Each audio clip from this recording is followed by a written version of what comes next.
말씀의 제목은 변화산의 체험입니다. 함께 따라해 볼까요? 변화산의 체험. 우리 성결교회는 체험을 강조하는 교단입니다. 여러분은 신앙생활을 하면서 어떤 체험을 하셨습니까? 신앙적인 체험은 신앙적인 삶을 통해서 경험하는 것이죠.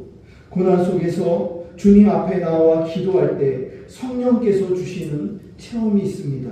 가슴이 뜨거워진다든지 또 기도하면서 방언의 은사를 받는다든지 성령님께서 영적인 은사를 우리 성도들 개개인에게 선물로 주시기도 하십니다. 성령님께서 성도들에게 체험을 선물로 주시는 이유는 신앙의 성숙을 위해서입니다. 오늘 본문의 예수님의 제자들 역시 변화산의 놀라운 체험을 경험합니다. 예수님께서 제자들에게 체험을 선물로 주시는 이유는 제자들의 믿음이 부족했기 때문입니다.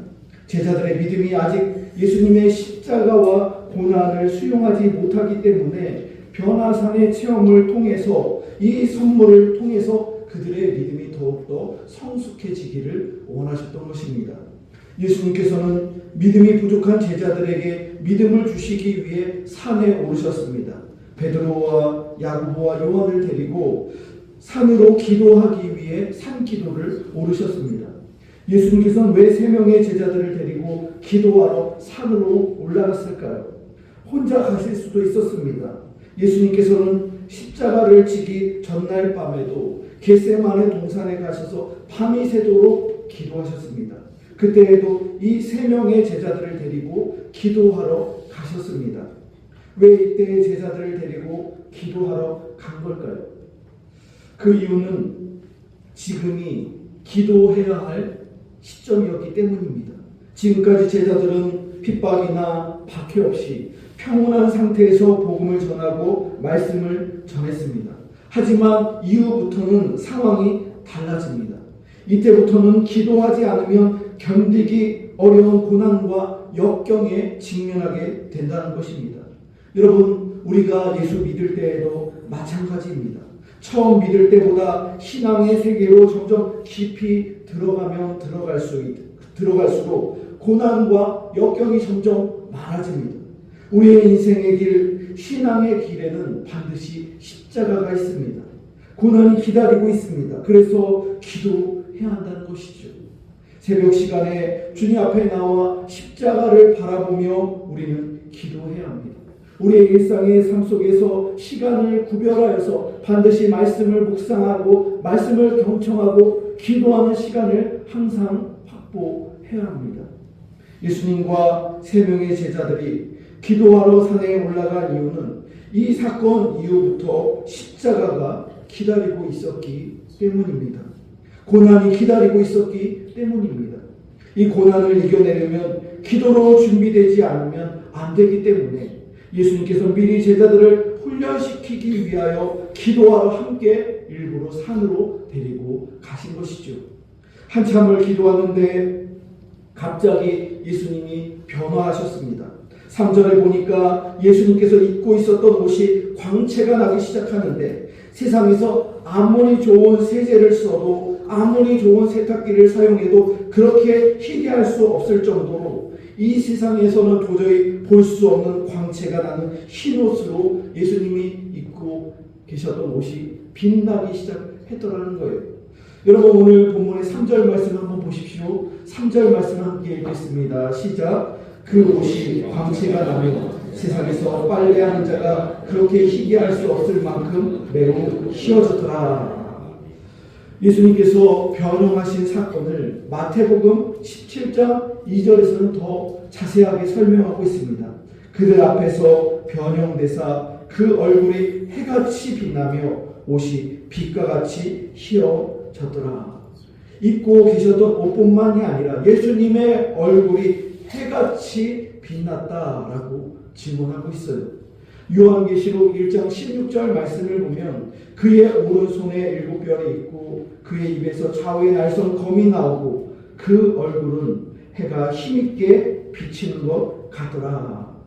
예수님께서 3명의 제자들이 보는 앞에서 변화하셨는데 그 얼굴이 빛나는 태양빛처럼 그렇게 빛이 나고 있었다는 거예요. 입고 있었던 옷에서도 광채가 나기 시작하는데 그 광채가 너무나도 빛나서 세상에서 그렇게 빛이 나는 얼굴과 옷을 본 적이 없었다고 3명의 제자들은 고백하였습니다. 여러분, 구약에서도 이와 비슷한 일이 있었죠. 모세가 시내산에 올라가서 40주야를 하나님과 함께하며 금식하며 기도했을 때 하나님께로부터 거룩한 계명을 받고 내려오자 모세의 얼굴에서 광채가 나타났습니다. 사람들이 모세의 빛나는 얼굴을 보고 가까이 하기를 두려워하여서 모세는 회막에 들어가서 자기의 얼굴을 수건으로 가렸다고 출애굽기 34장에서 증거하고 있습니다. 여러분, 우리 성도들이 기도를 오랜 시간 하고 그리고 성령 충만을 경험하게 되면 가장 먼저 변화되는 것이 바로 우리의 얼굴이에요. 보통 부흥회나 특별 새벽 기도회를 참석하면 성도들의 얼굴이 점차적으로 빛이 나기 시작합니다. 처음에 왔을 때는 처음에 예배당에 오고 처음에 그 부흥회를 왔을 때는 세상의 어려운 일들과 근심과 걱정 때문에 대개 보면 얼굴이 굉장히 심각하고 또 얼굴빛이 굉장히 시커멓고 그리고 눈에도 힘이 풀려서 눈동자에 초점이 없고 또 마치 눈이 썩은 동태눈처럼 그렇게 흐릿한 그런 경우가 있어요. 근데 점차 말씀을 듣고 기도하고 성령을 받으면 그 얼굴이 어떻게 돼요? 점점 빛이 나는 거예요. 눈에서도 빛이 나고 또 말씀을 듣고 기도하는 시간 동안 은혜를 받고 성령 충만을 경험한 성도들의 눈에서 점점 빛이 나면서 기도하면서 눈에서 눈물이 쏟아지는 거예요. 폭포수 같은 눈물이 쏟아지는 거예요. 우리 안에 성령께서 찾아오시면 우리의 내면이 거룩해지고 주님께서 주시는 기쁨이 넘쳐나게 되니까 얼굴 표정이 점차적으로 바뀌게 되는 것이죠. 그리고 얼굴에서 빛이 나는 거예요. 특히 청소년들과 청년 수련회를 제가 여러 차례 인도했었는데 처음 수련회 개회 예배 시작하면 청소년들 얼굴이나 청년들 얼굴이 다 시커멓고 학교에서 세상에서 굉장히 많이 점과 또 그런 흠들이 묻어나면서 굉장히 고개 푹 숙이고 있고 눈동자도 완전히 이게 사람 눈인지 동태 눈인지 그런데 이 아이들이 점점 예배에 참여하면서 말씀을 들으면서 기도하면서 그 눈이 고개가 올라가고 목사님을 쳐다보고 눈빛이 점점 초롱초롱 빛나고 기도하면서 얼굴이 빛이 나는 거. 마지막 날 저녁밤쯤 되면은 얼굴이 막 빛이 나는 거. 도끼가 사라지고 그 세상에서 있었던 그 점과 흙들이 막 씻겨나가게 되는 것이죠. 예수님의 변화와 함께 오늘 그 예수님의 그 얼굴에서 나는 빛과 옷에서 나는 광채는 여러분 우리가 이렇게 변화되는 수준과 차원이 다른 거예요. 천상에서나 볼 수 있는 그런 신성화 그 자체가 바로 예수님의 변화의 모습인 것이죠. 예수님의 변화와 함께 더욱 놀라운 일이 발생했습니다.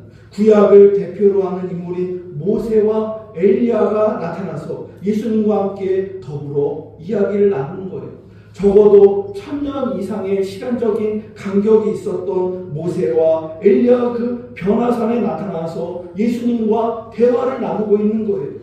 여러분, 모세와 엘리야는 그 당시 유대인들이 가장 존경하는 인물이 자기들의 그 출애굽을 이끈 지도자 모세고, 그리고 선지자 중에 가장 능력 있는 선지자는 바로 엘리야입니다.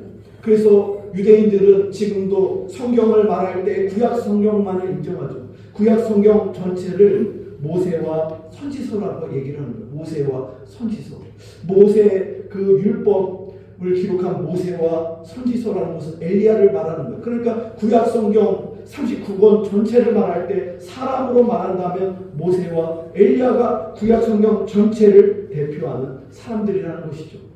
그 모세와 엘리야가 나타나서 지금 예수님께 집중하고 있는 거예요. 이게 무엇을 뜻하는 것일까요? 구약 성경 전체가 창세기부터 말라기까지의 39권의 구약 성경 전체가 가장 관심을 갖고 가르치고 있는 것은 바로 예수 그리스도를 가르치고 있는 거예요. 지금 모세와 엘리야는 조연이고 주인공이 누구예요? 바로 예수님이에요. 마가복음에서는 모세와 엘리야가 나타나서 예수님과 더불어 말했다고 하는데 무슨 내용의 말을 했는지 오늘 마가복음에서는 무슨 대화의 내용인지 전혀 나와 있지 않습니다. 여러분 무슨 대화를 하셨을까요? 모세와 엘리야가 예수님과 대화를 나누는데 어떤 얘기를 했을까요? 어디 맛있는 맛집 얘기했을까요? 어디 뷰 좋은 카페 어디가 좋다더라 이런 얘기했을까요? 아니, 모세와 엘리야는 예수님과 아주 중요한 이야기를 나눴어요. 구속사에 관한 이야기를 나누셨어요. 누가복음 9장 30절로 31절 말씀을 보면 그 대화의 주제가 나와 있습니다. 제가 읽어드리겠습니다. 누가복음 9장 30절로 31절 문득 두 사람이 예수와 함께 말하니 이는 모세와 엘리야라. 영광 중에 나타나서 장차 예수께서 예루살렘에서 별세하실 것을 말할세. 힌트가 딱 한 줄 나오죠. 장차 예수께서 예루살렘에 올라가셔서 별세하실 것을 말했다. 여러분 별세가 무엇이죠? 별세는 죽음을 의미하는 것이죠. 헬라어 성경을 찾아보면 이 별세라는 단어를 엑소도스라고 기록하고 있습니다. 예수님께서 자신의 육신과 그리고 세상으로부터 별세하실 것, 엑소도스, 떠나실 것을 말하는 거예요. 세상으로부터 벗어나는 것, 자신의 육신으로부터 벗어나는 것, 십자가를 지실 것을 모세와 엘리야와 함께 나누셨다는 거예요. 여러분 구약의 엑소도스는 무엇입니까? 출애굽이죠. 죄와 우상이 지배하는 세상으로부터 모세와 이스라엘 백성들이 출애굽한 거예요. 그러므로 엑소도스는 별세, 죽음을 의미하는 것입니다. 모세와 엘리야는 예수님과 더불어 예수님의 엑소도스, 죽음에 대해서 함께 논의하였다는 것이죠. 여러분 구약 성경 전체의 중심 주제가 무엇입니까? 앞으로 오실 메시아 예수 그리스도께서 오신다. 이게 구약 성경의 주제예요. 예수님께서 오시는 이유는 고난을 받기 위해서 오신 것입니다. 인류의 죄를 십자가에서 대속하시기 위해서 오신 거예요. 이것을 가르치고 있는 것이 구약 성경 전체예요. 그러면 신약 성경 전체의 중심 주제는 무엇입니까? 이 땅에 오신 메시아, 예수님의 고난과 십자가와 부활, 이것이 바로 복음의 핵심이죠. 우리는 복음의 증인이 되어서 땅 끝까지 이 복음을 증거하기 위하여 이 사명을 감당해야 되는 것이 예수님의 십자가와 부활을 증거해야 하는 것이 바로 우리 그리스도인들의 사명입니다. 그리고 다시 오실 메시아를 대망하는 것, 재림을 대망하는 것이 신약 성경의 중심 주제입니다. 여러분 우리는 모세와 엘리야가 가장 관심을 가지고 있는 부분, 예수님의 죽음과 십자가를 놓쳐서는 안 된다는 것이죠. 그런데 베드로와 나머지 두 명의 제자들은 지금 어땠습니까? 핵심 주제에서 벗어나고 있어요. 예수님의 고난과 십자가를 놓치고 이들은 영광만을 추구하고 있었습니다. 베드로는 천국의 영광을 체험하면서 지금 횡설수설하고 있어요. 6절에 보니까 베드로와 제자들의 상태가 몹시 무서워하고 무슨 말을 할지 알지 못함이었더라. 예수님의 광채나는 얼굴을 보고 그 옷을 보고 또 모세와 엘리야가 나타난 그 현장을 목격하면서 이 제자들이 지금 말을 하고 이 놀라운 체험에 압도당했는데 베드로가 말을 하는데 자기가 무슨 말을 하는지 정리가 안 되어서 횡설수설하는 거예요. 주님 여기 있는 곳이 우리가 좁사오니 초막 셋을 짓되 하나는 주를 위하여 하나는 모세를 위하여 하나는 엘리야를 위하여 하사이다. 주님 여기가 좋습니다. 산으로 내려가고 싶지 않습니다. 여기에 초막을 짓고 여기서 계속 우리 기도하고 여기서 계속 부흥해야지요. 여기가 천국입니다. 베드로가 이 말을 횡설수설하는 거예요. 여러분 베드로는 영적으로 심한 흥분 상태에 빠져 있었어요. 지금 체험하는 이 영광이 좋았고 이 영광에 도취한 나머지 왜 이 영광이 필요한지를 잊고 있었던 거예요. 여러분 기도원에서 오랜 시간 기도하고 또 수련회에서 성령 충만을 경험하면 우리들도 은혜를 받아서 여기가 좋사오니 이런 생각에 빠질 때가 있어요. 저도 수련회를 많이 참석하면서 은혜 받으면서 천국 같은 거예요. 집으로 내려가지 않고 사회로 내려가지 않고 그냥 이렇게 부흥회를 365일 하면 살면 참 좋겠다. 여기가 천국 같다. 세상 만사 모두 잊고 기도원에 서서 사는 것이 천국 가는 것처럼 그렇게 생각되어질 때가 있더라는 거예요. 하지만 여러분, 이것은 하나님의 뜻이 아니라는 거예요. 변화산에서 초막을 짓는 일은 주님께서 원하시는 게 아니에요. 영광을 체험했으면 산 아래로 내려가는 것이 순리입니다. 가정으로 돌아가야 합니다. 직장으로 들어가야 합니다. 우리의 삶의 자리로 깊이 들어가서 고난을 이겨내면서 십자가를 지고 성령으로 모든 일들을 감당하는 것이 바로 성도의 삶이며 구속적인 삶임을 여러분 기억하시기 바랍니다. 여러분, 우리가 영광만 자꾸 추구하고 영적 흥분만 추구하는 것은 하나님의 뜻과 반대로 갈 가능성이 매우 높습니다. 이후에 베드로가 성령을 받고 참된 능력을 받은 이후에 베드로 후서에서 이렇게 간증하고 있어요. 변화산에서 체험한 이 영광을 베드로는 지극히 큰 영광이라고 간증을 합니다. 그곳에서 예수님의 변모하심과 하나님의 음성까지 들었지만 이 체험보다 더 중요한 것은 더 확실한 하나님의 말씀이라고 베드로는 나중에 신앙이 성숙하고 사도로서 복음을 증거할 때 자기의 체험보다 더 중요한 것, 변화산의 그 영광의 체험보다 더 중요한 것은 더 확실한 하나님의 말씀이라고 그는 그렇게 고백하였습니다. 하나님께서 변화산에서 제자들에게 영광을 체험케 하시는 목적이 무엇일까요? 예수님의 말씀을 믿게 하기 위해서 영광을 허락하신 것이죠. 그리고 예수님의 말씀을 집중하며 예수님의 그 말씀을 듣고 순종하라는 거예요. 여러분, 오늘 본문의 8절 말씀을 보십시오. 8절에 이렇게 나와 있습니다. 문득 둘러보니 아무도 보이지 아니하고 오직 예수와 자기들 뿐이었더라. 그 영광의 구름이 다 지나가고 하나님의 음성도 멈춰지고 예수님의 그 빛나는 광채도 평상시로 일상으로 돌아오고 그리고 모세와 엘리야도 다 사라져 버리더니 자기들의 그 정신을 차리고 나니 문득 예수와 자기들 뿐이었다는 거예요. 여러분, 다른 것들은 다 지나가는 거예요. 다 사라지는 거예요. 본질은 예수 그리스도와 나라는 거예요. 예수 그리스도와 제자들이라는 거예요. 우리 신앙생활 역시 마찬가지. 본질은 그리스도 예수 그리고 나라는 거예요. 우리들이라는 거예요. 지금 너에게 말씀하시는 분이 누구인지를 깨달으라는 거예요. 하나님의 아들 독생자 예수 그리스도께서 지금 너에게 하시는 말씀을 정신을 차리고 들으라는 거예요. 예수님께서 하시는 말씀이 무엇입니까? 십자가라는 거예요. 그리고 부활이라는 거예요. 그러나 제자들은 십자가를 듣기 싫어했습니다. 십자가 없이 영광만을 추구하기를 원했다는 거예요. 예수님은 산에서 내려오면서 제자들에게 그들이 본 것을 아무에게도 일체 말하지 말라고 주의를 주었습니다. 만약 예수님이 제자들에게 입단속을 하지 않았더라면 3명의 제자들은 산에서 내려와서 계속 다른 제자들에게 그리고 마을 사람들에게 변화산 이야기를 엄청나게 떠들면서 다녔을 거예요. 막 자랑하면서 다녔을 거예요. 내가 예수님의 변화된 그 모습을 보았는데 하나님도 보고 영광의 그 광채를 보고 모세와 엘리야도 나타났어. 자기가 체험한 거를 막 자랑하면서 다녔을 거예요. 여러분, 오늘날 소위 은사 받았다고 자랑하는 이들이 자신만의 변화산 이야기에 몰두합니다. 변화산 이야기에 빠져 있어요. 하지만 예수님은 절대로 변화산의 체험이 십자가를 우선하지 않도록 주의하셨다는 거예요.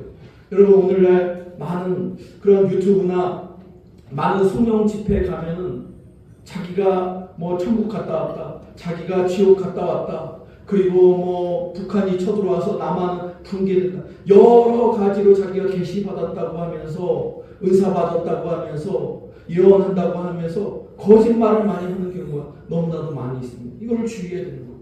여러분, 영광보다 십자가가 우선시돼야 되는 거예요. 십자가를 놓치고 이상한 이야기하는 것들, 성도들을 현혹시키고 또 또 경건을 이익의 재료로 삼는 많은 이단들이 사용하는 거짓말이에요.